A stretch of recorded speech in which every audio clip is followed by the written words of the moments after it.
Everybody. I hope I can share my screen, Balkisu. Yes, Prof, we can see your screen. We can see your screen. Oh, great. All right. So what I'd like to do is to speak about riddles and parables and the site for appointment of judges. And in talking about the soft infrastructure issues, I intend to look at the scaffolding, which we can see there, of how we can get around ensuring that we have good judges. At the end of the day, my thesis is that this is about orientation, remuneration, and education. So the first question I ask, and the way I like to go about this, is to say that, why the courts and what are the pillars of appointment of judges? And I think, it's very solid. And we find this in our constitution. The preamble to our constitution says that, the constitution provides that it is for the purpose of promoting the good governance and welfare of all persons in our country on the principles of freedom, equity, equality, and justice, and for the purpose of consolidating the unity of our people. This, to me, means that the Constitution, and more so the courts, is about sustainability of society, peace, order, and good government. As we all know, the judiciary is the third arm of government. As far as I'm concerned, is the most important arm of government, the last bastion for protection of society. And therefore, the appointment of judges is very important. And so this is the premise on which I think we need to proceed. So what do we have? The books, the judgment is that the rules for the appointment of judges in Nigeria is actually very good. The NJC guidelines on appointment of judges talks of transparency, and a number of factors that we've had have come to play in England and Wales, in Kenya, and in Ghana. Maybe the only thing is that we don't have lay people being involved in the appointment of judges, apart from the fact that maybe with respect to the president of the Court of Appeal and the Chief Justice of the Federation, legislators and our president do have a hand. So what's the problem if those rules are good? So the way I see it is this, that we are not walking the talk. We're not being faithful to a number of things. And so you can see those shoes which depict the colors of the nation. And I speak here about our constitution. I speak about, which I started out with, our national anthem, our national pledge. And, it talks about serving our fatherland. That's what judges are supposed to do. That's the essence of the judge's work. And the judge is supposed to show strength and courage. These are the people that we must appoint. Does the process bring about this? And it talks of, labors of heroes past. So what are heroes in the past? And in that triangle, the three circles that we see here, you find speak to the labors of our heroes past. You find that before, there's a book on Nigerian judiciary which talks of the golden years. And in those golden years, we know that our judgments were relied upon all over the Commonwealth, in the Privy Council, in Singapore, in Hong Kong, in Australia, and just everywhere. Is that the case now, is a question we need to ask ourselves. What are judicial pronouncements like these days? Are pronouncements now becoming static? Or are we getting just a mirage of justice? So when we look at, the way it appears judges were appointed even before we have the, current constitutional setup and the rules that we have, these things talk about are the things we've had today: impartiality and independence. And there's going to be a question of how do we get this independence and this impartiality? How do we get spotless integrity and reputable conduct? How do we get people with outstanding knowledge of the law? I read law reports now and I don't see any articles. Indeed, when we come to court and we speak of articles, we're shut down. And we're told they come and go away. We're a court of law. We decide cases. We don't look at articles. Who is that? And indeed, when you rely on a high court decision, you're told not here.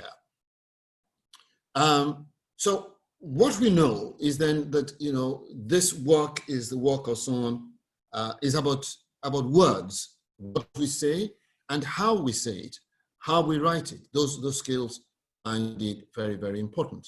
The ability to understand social and legal consequences of decisions. And so the public says, when we appoint judges, we must make sure that we have judges that understand not just the legal consequences, but the social consequences of the decisions, therefore sustainability of society. So we must have judges, and in picking them, we're looking at people that have the ability to strike the right balance between, productivity of their decisions and consideration of sustainability of society. I'm just going to move on because I don't have a lot of time. So we know that's what we know in the past, and do these things that you should be looking for. We should really have sort of a philosophy in appointing judges. And philosophy, I mean, what our constitution says, what our national pledge says, what our anthem says. Are we there to protect society, to protect our economy, to protect our nation? Do we take these things into account? Osaro, please just tap the microphone when I'm like 5 minutes gone. So things fall apart. It appears from what we hear from a number of people. The perception is that, the books are falling and that justice is not being done because the appointment of judges leaves much to be desired, because we are not walking the talk. And why do they say this? They refer you to the report 2017 by our own National Bureau of Statistics and the United Nations Office of Drugs and Crime, which had really, really damning statistics on our judiciary. Unfortunately, I had some graphs, I lost them, which says that the judiciary, our magistrate courts all the way up, are the second most corrupt set of public officers in the nation. Now, the Supreme Court issued a statement the day after this report was issued to say that's a lie from the pit of hell. Well, yes, I love our judiciary, but as my lords will tell me and my ladies will tell me, is not what is, it is a perception that is important. So what is the perception? And I ask that we please look at this report again and look at the various graphs, what it says about the judiciary and what people think about us. And they conclude by saying that it appears that the judges themselves are the greatest impediments to the administration of justice. So let me move quickly to what I think we can do. The first is orientation. Professor Ajayi? Yes.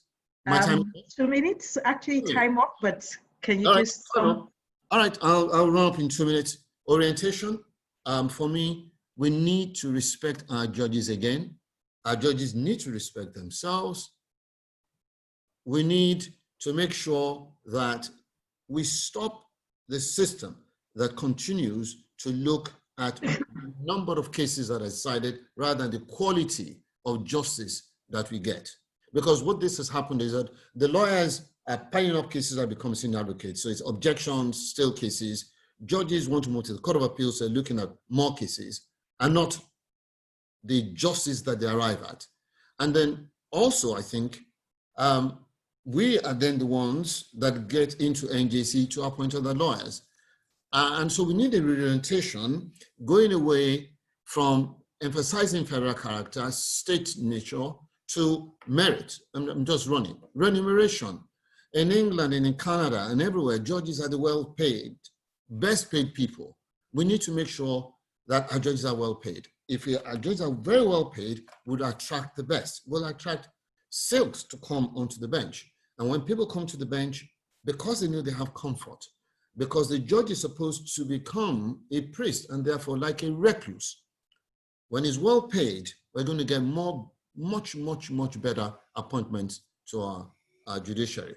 Education, again, is about what we should emphasize and the exposure of our judges, the lifestyle that they should have, and the aura around the office of the judge. Now, if the perception is that the judiciary is corrupt, then there are people who are going to say, I don't want to go into the judiciary because it is corrupt. If the perception is that the judges are not well paid, there are people that are going to say, I'm not going to go into the judiciary. So we need to look at that. We need to look at the system that doesn't take into account the merits, that emphasizes more of the nature of the case that you do, the needles that you move, and not the number of cases. If I do one case that establishes a landmark at the High Court, why can't I be a judge or a senior advocate? And then the fact that to become a senior advocate is much more rigorous than to become a judge.